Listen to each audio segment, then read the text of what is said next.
stop atau batalkan PP nomor 21 tahun 2024 tentang tapera.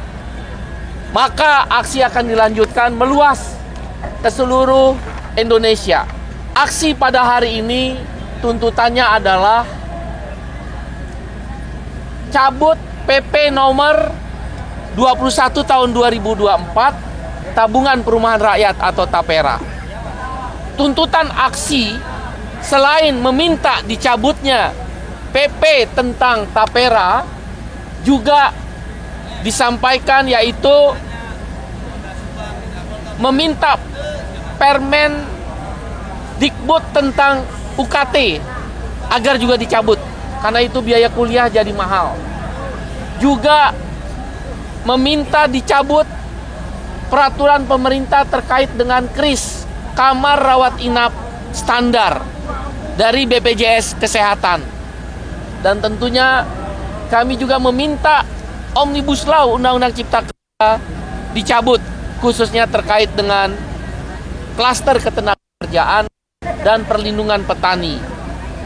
Ada beberapa alasan mengapa PP nomor 21 tentang tapera harus dicabut segera dalam kurun waktu 1x7 hari. Alasan yang pertama, tidak ada kepastian terhadap peserta tapera. Setahun kali 12 1,26 juta. Kalau 10 tahun cuma 12,6 juta. Katakanlah 20 tahun dipotong iurannya hanya 25,2 juta. Mana ada rumah harganya 12,6 juta, 25,2 juta. Bahkan sekedar mendapatkan uang muka rumah itu tidak mungkin cukup. Jadi tapera didesain hanya untuk tidak punya rumah. Pertanyaannya, uang iuran ini dikumpulkan untuk apa? Karena sekedar DP atau uang muka rumah saja tidak cukup.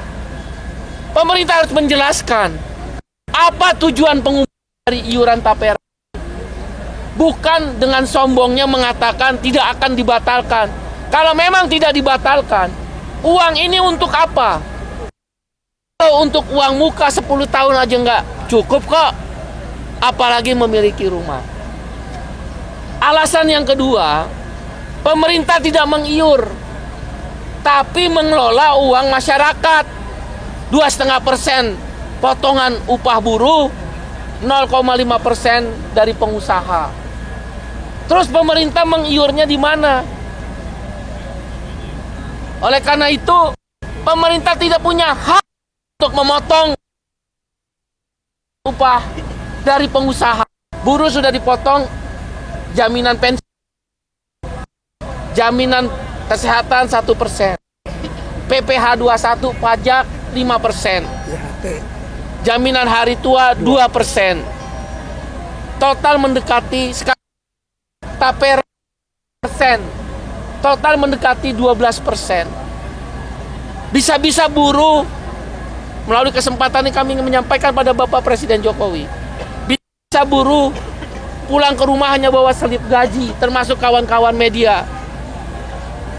Ini memberatkan di tengah daya beli buruh yang turun 30% akibat upah naiknya 1,58%, sedangkan inflasi 2,8%. Ditambah lagi tapera 2,5%. Karena kami meminta pemerintah mencabut sekali lagi PP nomor 21 tentang tapera. Kami minta bantuan kawan-kawan media untuk membantu menyiarkan ini. Dan yang terakhir, kalau dia dikelola oleh pemerintah padahal uangnya adalah uang masyarakat, ada jaminan nggak korupsi. Asabri korupsi besar-besaran, Taspen korupsi besar-besaran. Itu dikelola oleh pemerintah, oleh para menteri yang bertanggung jawab. Buktinya dikorupsi. Kami masyarakat sipil, khususnya buruh, tidak rela uang ini dikorupsi. Tidak ada jaminan uang ini tidak dikorupsi. Oleh karena itu kami minta sekali lagi, kami berkeyakinan Bapak Presiden Jokowi akan membatalkan PP nomor 21 tahun 2024 tentang tapera. Nanti ajalah pemerintahan yang baru yang mikirin. Tapi kalaupun pemerintahan yang baru yang akan memikirkan perumahan rakyat karena itu perintah konstitusi, kami minta yang pertama, setiap peserta tapera begitu dia pensiun pasti dapat rumah. Kita harus menyiapkan anggaran. Kalau katanya udah ada anggaran 20 triliun per tahun, bikin rumah lah 20 triliun. Itu bisa bikin 1 juta rumah. Sekarang pertanyaannya, iuran sudah dipotong. Terus rumahnya di mana? Hari ini coba Anda tanya sama BP Tapera dan menteri-menteri itu. Rumahnya di mana? Programnya dijalankan, upahnya dipotong. Pertanyaannya sederhana, tanya dulu, rumahnya di mana? Memang niatnya nggak mau ngasih rumah kok. Memotong uang masyarakat. Kami menolak terhadap program Tapera. Cabut PP nomor 21. Demikian kami mengadakan aksi pada hari ini.